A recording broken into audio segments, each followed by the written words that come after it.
ഇത് CHR വണ്ടിയുടെ reverse ലൈറ്റിൻ്റെ ബൾബാട്ടോ. ഞാനിത് നമ്മുടെ വണ്ടിയുടെ റിവേഴ്സ് ലൈറ്റ് പോയി. ഞാനിത് മാറാൻ വേണ്ടി ഞാനും എൻ്റെ ഫ്രണ്ടൂടെ മാറാൻ വേണ്ടി 2 വർഷം വെച്ച് നമ്മൾ €20 വിത്ത് ബൾബ് പറഞ്ഞു.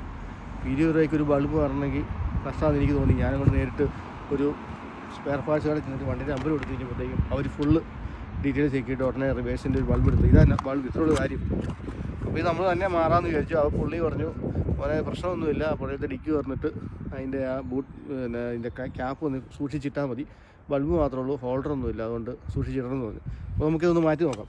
അപ്പോൾ €20 കൊടുക്കാൻ മടിയായതുകൊണ്ട് നമുക്ക് ഒരു ട്രൈ ചെയ്യാം. എങ്കിൽ ഫെയിലായാൽ നമുക്ക് പോയി കൊടുക്കാമല്ലോ. അതുകൊണ്ട് CHRൻ്റെ ഇപ്പോൾ വേറെ ടൂൾസൊന്നും വേണ്ട. ഒരു സിസ്റ്റർ എടുക്കുക. എവിടെയാണ് അതിൻ്റെ റിവേഴ്സിൻ്റെ ലൈറ്റ് വരുന്നത്. അപ്പോൾ ഇതൊന്ന് ചെറുതായിട്ടൊന്ന് തിരികെ കൊടുത്താൽ തള്ളിപ്പോരും.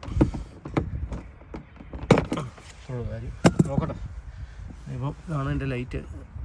ഒരു ഫ്യൂസ് ആയതായിരിക്കും, അല്ല പിന്നെ ഇത് വർക്കാറില്ല. ഇതൊരു ക്ലിപ്പാണ്. ക്ലിപ്പ് തന്നെ കേട്ടോ. ഇത് നമ്മൾ പുതിയ വാങ്ങിയത്. നമ്മൾ ക്ലിപ്പ് ചെയ്തു. വളരെ സിമ്പിൾ പരിപാടികളാണ് എല്ലാം. ഓൾമോസ്റ്റ് ഇവിടെ വരുന്ന വണ്ടികളൊക്കെ ഡു ഇറ്റ് യുവർ സെൽഫ് പോലെയാണ്. എൻ്റെ സ്പെയർ പാർട്സൊക്കെ ടെമ്പർ പ്ലേറ്റ് അടിച്ചതൊക്കെ കിട്ടും. അതാണ് ഞാൻ അടിച്ചു. ഇപ്പം റിവേഴ്സ് ഒന്ന് ഇട്ട് നോക്കാം.